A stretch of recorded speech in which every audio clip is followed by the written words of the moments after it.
వాటిల్లు. జాతీయ అధ్యక్షులు జయప్రకాష్ నారాయణ విజయనగరం పట్టణంలో మీడియా సమావేశం ఏర్పాటు చేసి ప్రస్తుతం రాజకీయాలపై ఉన్న పరిస్థితులను తెలియజేశారు.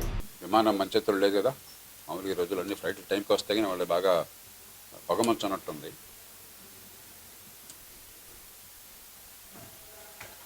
విజయనగరం వచ్చి చాలా కాలమే.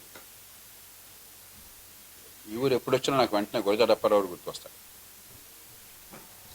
స్వతంత్రాన్ని గురించి మీకు గుర్తుందో లేదో, కన్యాశుల్కంలో గిరీశం బండివాడికి లెక్చర్ ఇస్తూ ఉంటే స్వాతంత్రాన్ని గురించి బండివాడు ప్రశ్న అడుగుతాడు.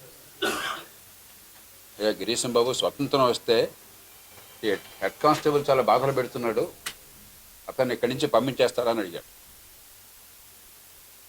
అప్పటికిప్పటికీ మన దేశంలో సామాన్యుడి ప్రశ్న అదే.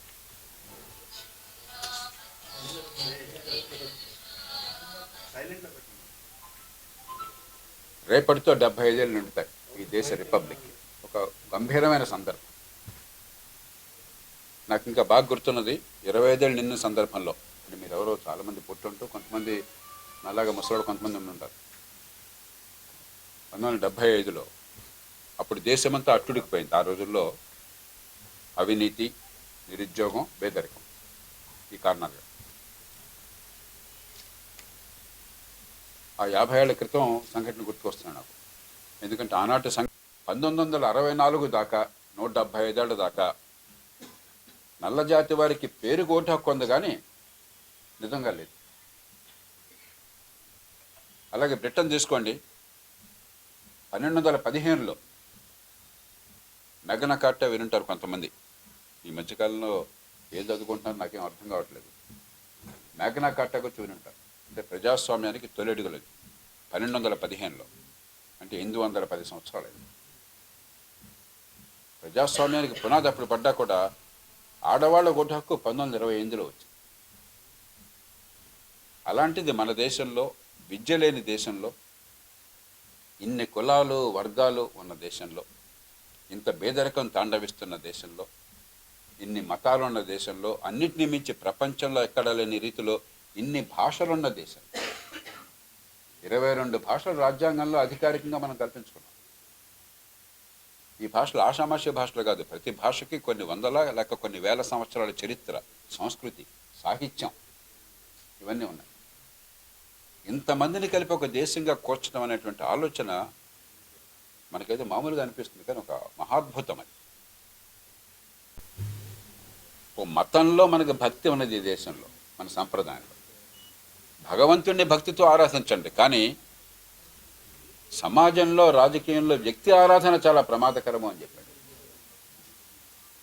మనకి ఎక్కడ చూసిన వ్యక్తి ఆరాధన, రాజును మించిన రాజభక్తి, పైవాడికి మోకరలటం, కింద వాడిని మనం అణిచివేయటం. అది ప్రజాస్వామ్యం ఎట్లా అవుతుంది? ప్రజాస్వామ్య సంస్కృతి ఎట్లా అవుతుంది? ఈ 4 అంబేద్కర్ మాటలు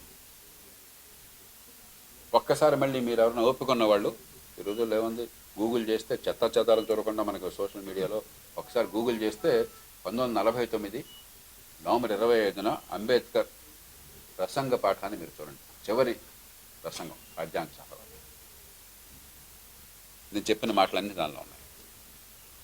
కాబట్టి నేను రాజకీయ పార్టీలని, పత్రికల్ని, మధ్యతరగతి వర్గాల్ని, అధికార యంత్రాంగాన్ని, పారిశ్రామిక వర్గాన్ని, అంటే సమాజంలో నిజమైన బలం అన్నవాళ్ళు 5 వర్గాలు.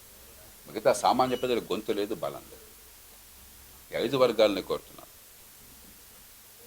ఊరికే పైపైన కాకుండా నిజమైన ప్రజాస్వామ్య నిర్మాణం, అందరికీ అవకాశాలు కలిగేటువంటి వ్యవస్థ, ఆర్థికంగా సంపద పెంచేటువంటి ఏర్పాట్లు, సంపద పెంపు ద్వారా ఉపాధి కలిగించేటువంటి పద్ధతులు, చిత్తశుద్ధితో పరిపాలన, అధికార దుర్వినియోగం లేకుండా, దేశాన్ని తెగబడి దోచుకోకుండా, సమాజ హితాన్ని కోరుతూ వ్యక్తుల ఔన్నత్యాన్ని పెంచేటువంటి అవకాశాలు